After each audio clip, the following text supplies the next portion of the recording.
నమస్కారం. ఈ విశ్లేషణకు స్వాగతం. జనరల్గా ఫైనాన్స్ అనగానే మనకి బేసిక్గా ఏం గుర్తొస్తుంది? లాభం వస్తే జేబులో డబ్బులు పడతాయి, నష్టమొస్తే జేబులోంచి డబ్బులు పోతాయి, రైట్? ఇది అందరికీ తెలిసిన రూల్. కానీ మనం ఆప్షన్స్ ట్రేడింగ్ గురించి మాట్లాడుకునేటప్పుడు ఒక మైండ్ బ్లోయింగ్ కాన్సెప్ట్ ఉంది. అదేంటంటే, మనం ఒక ట్రేడ్లో లాస్ అవుతున్నా సరే, ఆ నష్టపోతున్న డబ్బు మీద మనం వడ్డీ సంపాదించొచ్చు. వినడానికి కొంచెం క్రేజీగా ఉంది కదా? అసలీ మార్జిన్ పారాడాక్స్ ఏంటి అనేది ఈరోజు మనం డీకోడ్ చేద్దాం. Okay, let's dive into this.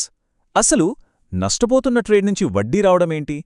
Normal business రూల్స్కి ఇది కంప్లీట్ ఆపోజిట్గా అనిపిస్తుంది కదా? కానీ ఈ మ్యాజిక్ అర్థం కావాలంటే మార్కెట్ మెకానిక్స్ ఎలా పనిచేస్తాయి, ముఖ్యంగా మార్జిన్స్ ఏంటి, ఎక్స్చేంజ్ ఫండ్స్ని ఎలా మేనేజ్ చేస్తుంది అనే డీటెయిల్స్ మనం పక్కాగా తెలుసుకోవాలి. ఇక్కడే అసలైన సీక్రెట్ దాగి ఉంది. బయట మనం చూసే ఏ రెగ్యులర్ బిజినెస్లో అయినా నష్టమొస్తే ఏమవుతుంది? పక్కాగా క్యాష్ మన చేతిల్లోంచి వెళ్ళిపోతుంది, ఇమ్మీడియట్గా డబ్బులు కట్టెయ్యాలి, అవునా? కాని ఇక్కడ ఈ పర్టిక్యులర్ మార్కెట్ సెగ్మెంట్లో సీన్ వేరేలా ఉంటుంది. ట్రేడర్ నష్టపోతున్నా సరే ఆ క్యాపిటల్ మార్కెట్లోనే ఉండి దానిమీద వడ్డీ వస్తూనే ఉంటుంది. అదెలా జరుగుతుందో తెలుసుకోవాలంటే మనం ఫస్ట్ మార్కెట్ బేసిక్ రూల్స్ని దగ్గరగా గమనించాలి. సో, ఫ్యూచర్స్ వర్సెస్ ఆప్షన్స్, ఈ రెండిటికీ మధ్య ఉన్న తేడా ఏంటో తెలిస్తే ఆప్షన్స్లో ఉన్న ఈ పారాడాక్స్ మనకి ఈజీగా అర్థమవుతుంది.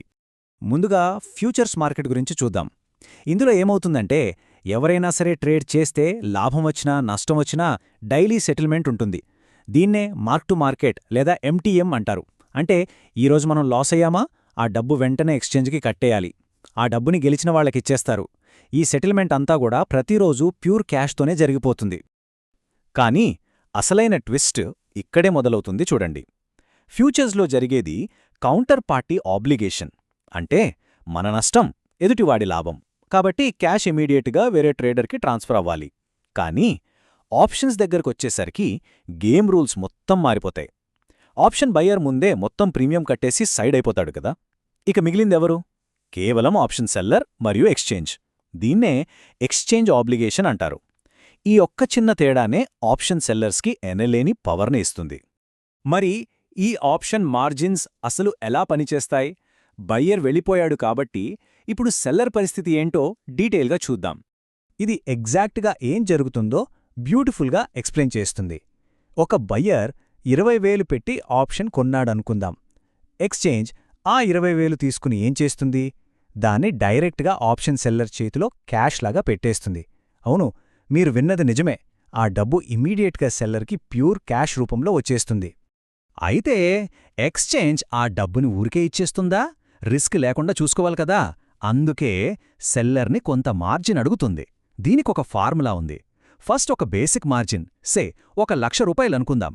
దానికి సెల్లర్కి వచ్చిన ఈ 20,000 ప్రీమియంని కూడా యాడ్ చేస్తారు. ఇలా ఎక్స్చేంజ్ చాలా పక్కాగా మొత్తం మార్జిన్ని లెక్కలు వేస్తోంది. అంటే ఇప్పుడు మొత్తం మార్జిన్ ఎంత?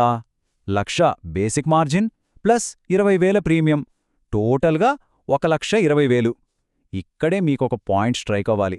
అదేంటి? బయ్యర్ ఇచ్చిన 20,000 సెల్లర్కి క్యాష్గా ఇచ్చేసి మళ్ళీ ఆ అమౌంట్ని తీసుకొచ్చి మార్జిన్లో ఎందుకు కలుపుతున్నారు అని. ఇక్కడే మన మ్యాజిక్ అంతా దాగి ఉంది. ఈ భారీ మార్జిన్ని సెల్లర్ ఎలా చెల్లిస్తాదో అనేదే అసలు పాయింట్. ఇప్పుడు అసలు సిసలైన టాపిక్లోకి వస్తున్నాం. అదేంటంటే ఆప్షన్ సెల్లింగ్ మార్జిన్స్లో దాగి ఉన్న ఆ అద్భుతమైన వడ్డీ ప్రయోజనం. సో ఇక్కడ అత్యంత క్రూషియల్ పాయింట్ ఏంటంటే, ఎక్స్చేంజ్ అడిగే ఆ 1,20,000 మార్జిన్ని మనం క్యాష్ రూపంలో కట్టాల్సిన పనేలేదు.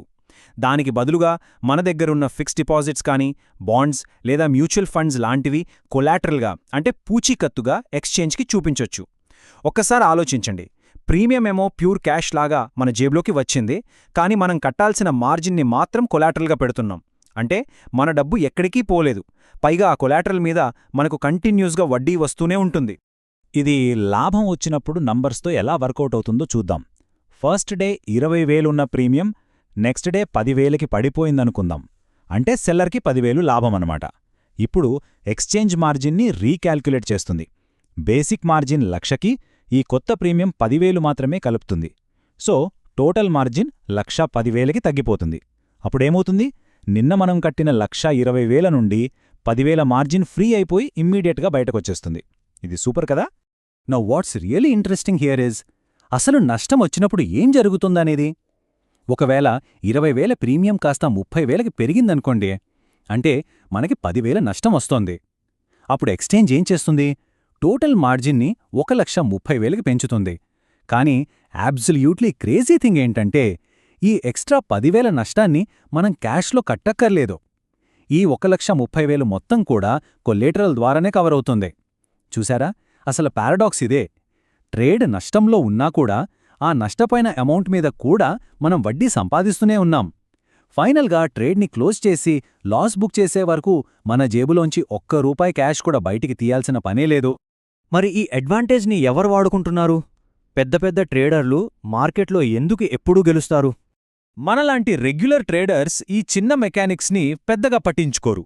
కానీ హెచ్ఎన్ఐలు అంటే హై నెట్వర్త్ ఇన్స్టిట్యూషనల్ ప్లేయర్స్ వందలాది కోట్లతో ట్రేడ్ చేస్తారు కదా, వాళ్లకిదొక రియల్ గేమ్ చేంజర్. వాళ్ల దగ్గరున్న భారీ క్యాపిటల్ని ఎప్పుడూ ఖాళీగా క్యాష్లో ఉంచరు. దాన్ని వడ్డీ ఇచ్చే అసెట్స్లో పెట్టి ఆ అసెట్స్నే మార్జిన్ కోసం కొలేటరల్గా వాడుకుంటారు. ఒక పక్క ఆప్షన్స్ సెల్లింగ్ ద్వారా వచ్చే ప్రీమియం క్యాష్ని ఎంజాయ్ చేస్తారు, మరోపక్క ట్రేడ్ నష్టాల్లో ఉన్నా సరే వడ్డీ మాత్రం సైలెంట్గా బ్యాక్గ్రౌండ్లో వస్తూనే ఉంటుంది. ఈ యొక్క స్ట్రక్చరల్ అడ్వాంటేజ్ వాళ్ళని ఎప్పుడూ మార్కెట్లో పైచేయి సాధించేలా చేస్తుంది. ఫైనల్గా ఒక్క విషయం ఆలోచించండి. కేవలం ట్రేడింగ్ చార్ట్స్ మరియు ప్రాఫిట్స్ పైనే ఫోకస్ చేస్తూ ఇలాంటి అద్భుతమైన కోలాటరల్ పవర్ని ఇగ్నోర్ చేస్తే మనం ఎంత క్యాపిటల్ని టేబుల్ మీద వదిలేస్తున్నట్టు? ఇది చాలా పెద్ద మొత్తం. మార్కెట్లోని ఇలాంటి హిడెన్ మెకానిక్స్ ఎలా పనిచేస్తాయో లోతుగా అర్థం చేసుకున్నప్పుడే మనం కూడా ఫైనాన్షియల్గా నెక్స్ట్ లెవెల్కి వెళ్ళగలం. ఈ విశ్లేషణ మీకొక కొత్త పర్స్పెక్టివ్నిచ్చిందని అనుకుంటున్నాను.